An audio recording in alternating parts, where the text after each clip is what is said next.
Greetings, everyone, and welcome. It's Sunday once more, which means it's time for another episode of the Captain's Table. In the last 2 weeks, there have been some changes in my life, one of which many of you who watch my regular World of Warships content have pointed out in the comments down below. Yes, that's right. My bird is home. And not only is my bird home, she's finally started to settle in and get a lot more comfortable. Initially, of course, after bringing her home, she's very shy, very timid, didn't want to come out of her cage, still arguably doesn't want to come out of her cage via my hand, but with the cage door open is more than able to come out of the cage on her own. And once out of the cage, on the floor, since her wings are clipped and she can't go very far, she's absolutely fine with me picking her up. Additionally, I'm hoping to figure out what treats she likes the most so that I can begin doing some training. Starting off with basic training is going to be step up on command. This is going to be a critical training factor with her to get her potty trained. Now, I have a perch right next to my computer while she's sitting on me.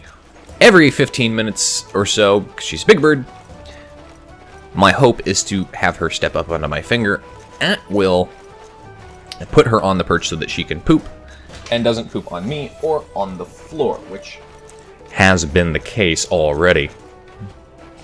However, she is still a young bird, so there's plenty of time to work and hopefully avoid setting too many bad habits. Going from there, once that's established, I'll let her wings start to grow out as she gets familiarized with the apartment so she doesn't, blindly run into something, and start doing some flight training with her, specifically doing call training. If she is at her cage on her perch and I walk away and I want her to come to me, I will simply have to call for her and she will fly to me. That would be the ultimate goal here. That's mostly a safety thing for me. If, for whatever reason, the window gets popped open, the screen gets popped out, the door gets opened, and she makes an escape, hopefully I can call her and she will come back. And finally, I'd like to do some harness training because she is a big bird, and I would absolutely love to be able to take her out and about on town. Of course, she's still a young bird, and those are all very much so off in the distance. However, if you're interested in seeing some of the progress that we are going to be making, as well as some funnier moments that I capture through the lifespan, I highly encourage you to visit the YouTube video, or the YouTube channel link in the description down below. That is Echo's own YouTube channel. As for the rest of the things going on in my life right now, well, 2 weeks ago, I had an interview for a building engineer position that I was really kind of excited about. The benefits package looked good. The pay was going to be right about where I wanted it to be, about the same. The only downside to the job was they didn't supply parking, which meant that I would have to commute via metro. However, to get out of residential maintenance, which after the on-call that I experienced this week, I really, really do want to get out of residential maintenance. I was more than willing to ride the bus or pay a premium and go get parking somewhere, simply because of things like the on-call that I had on Thursday morning, and I'll get to that in a second. Unfortunately for me, I did not get the job. Now, the interview went pretty well, I thought.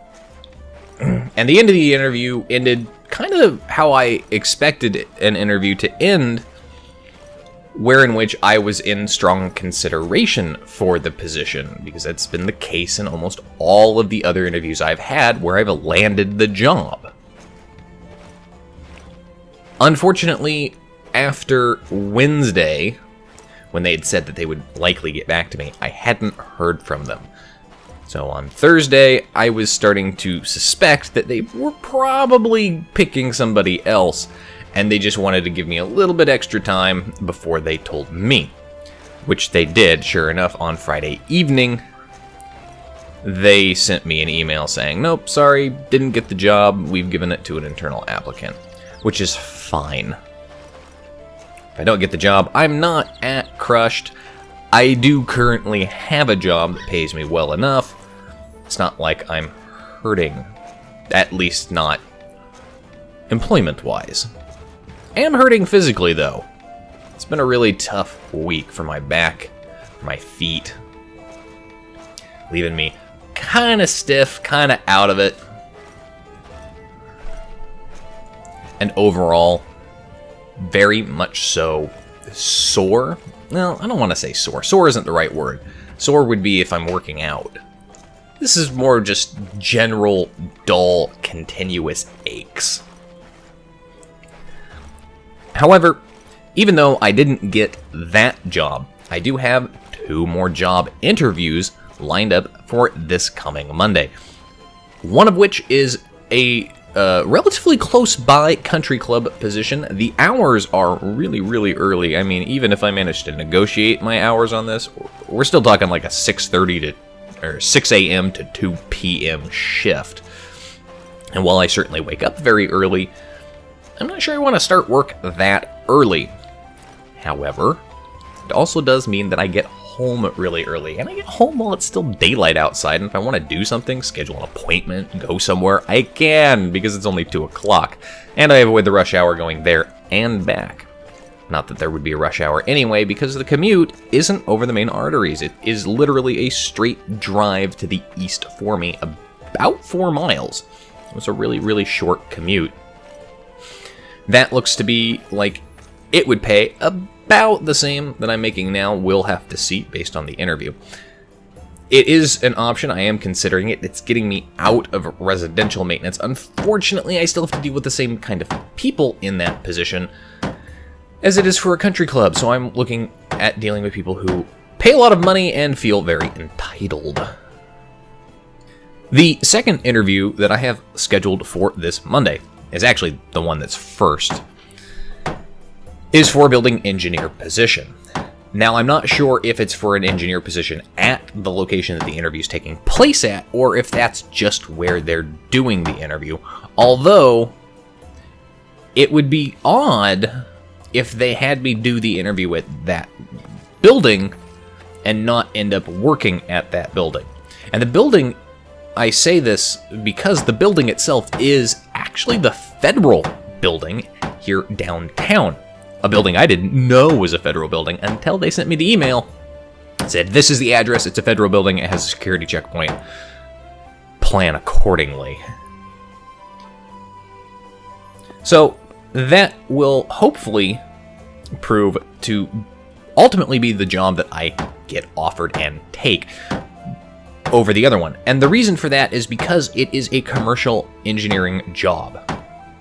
To start, the pay is going to be about what I make now, but the potential is so much better than where I'm currently at. Because it's a building engineer position, there will be an expectation to go and get HVAC certifications, EPA certifications, boiler certifications, and all of these other technical certifications and licenses.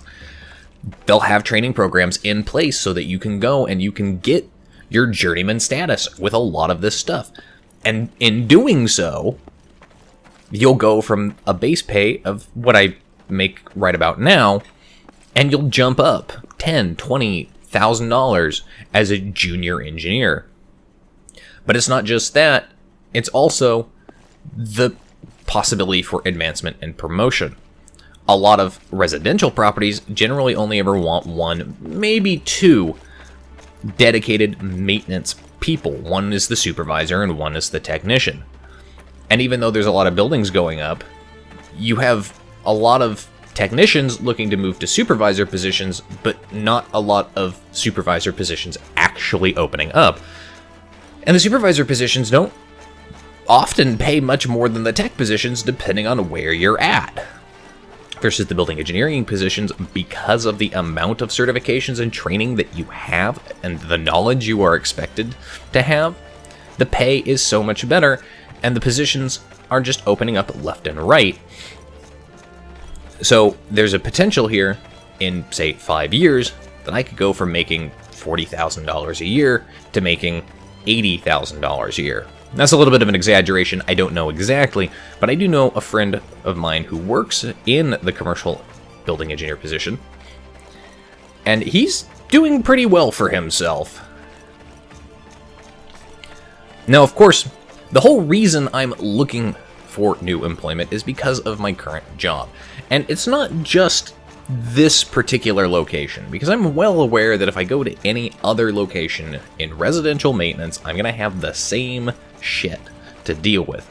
Just different residents, a different property, and a different manager. But it's going to be the same thing. And the on-call that I received on Thursday morning was exactly that. Basically, I got called at 5:40 in the morning, which fortunately I was already awake for. And the call effectively stipulated that there's water pouring in through the ceiling in my bathroom. Which tells me, given the unit that this guy was in, that the person above them was more than likely overflowing their bathtub and flooding it out. I've had this happen before, years and years ago now. But what made this one particularly different is that when I got to the unit where the flood was occurring, the major water had stopped and it was now just dripping slowly, which meant that the person above had realized the situation and had taken steps to mitigate the amount of water pouring through. It also didn't appear that there was a massive amount of water. There were a couple of trash cans that they were using to catch some water. He'd said that he had dumped at least one of the cans, which is about 4 gallons. But that wasn't a massive, massive flood, which means there was very little chance that it went down to the unit below him. When I went up to the unit above, though, because it's a flood emergency, I have authority to enter any unit that I suspect to be the source of this emergency. And I knocked on the door, and the light was on. And I knocked on the door and announced, and I got no answer. Knocked again, announced again, still no answer. Opened the door, went in, announced again, loudly, still no answer. At this point, though, I could feel the humidity in the unit, so I knew this unit had a lot of water in it. Walked back to the master bathroom where this bathtub that I suspected was located. As soon as I got into the master bedroom, I could hear the bathtub running, so there's my indicator that it was probably from here. Get into the bathroom, the floor is wet, there's towels soaking wet all over the floor. There's no more water pouring over the bathtub. The person in the unit had realized the situation and pulled the drain stopper up and out so that the bath was now draining properly. Unfortunately for me, that person was still in the unit. In fact, they were still naked in their bathtub. And completely unresponsive to anything that I had apparently said. I didn't want to see that first thing in the morning. And it's one of those things that ideally, switching over to, say, commercial maintenance, I don't ever have to see again.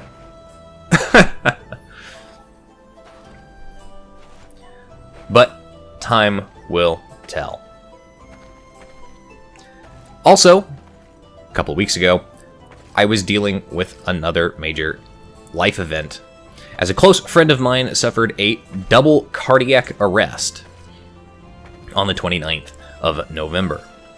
And she has managed to make a remarkable and rapid recovery. In fact, here, a little over 2 weeks later, she's already home. In fact, she was home before the 2 weeks came up. Doctors confirmed there was no damage to her heart, so this wasn't a blockage. It was some kind of electrical misfire somewhere. And so doctors are not sure what caused this. They can't seem to find a source. So she's going to have to go to varying doctors and specialists for quite a while. Hopefully they'll figure out what this was caused by and hopefully be able to fix it. In the meantime, she has been implanted with a defibrillator. So if her heart goes into VTAC again, it's gonna shock her. But she's been a very good sport about it. Doctors were kind of surprised after they put the implant in her. They said that they had to stop her heart to test the defibrillator, the shock, and most people's response in this situation is, "Oh my god, you did what?" Her response was, "Well, you gotta kick the tires." So she's been a very good sport about it. She is back, she is recovering. She's still kind of sore, of course, from the CPR. Broken sternum, several cracked, bruised ribs. Those are going to be that way for probably months. That's how long it takes them to heal. That's how long it takes them.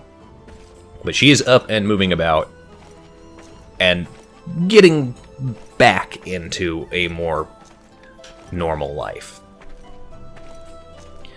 Christmas is coming up here. It is a little over a week away at this point.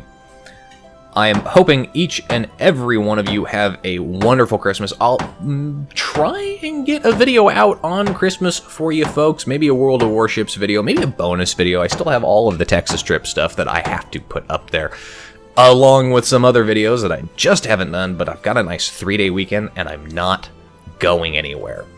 My plans are to stay right here at home. And unlike previous years, I don't have my father here in town this year. Him and the rest of the family are going down to Guatemala to visit my cousin in the Peace Corps, who's down there. So it is just going to be me here. And I have otherwise no responsibilities, no on-call.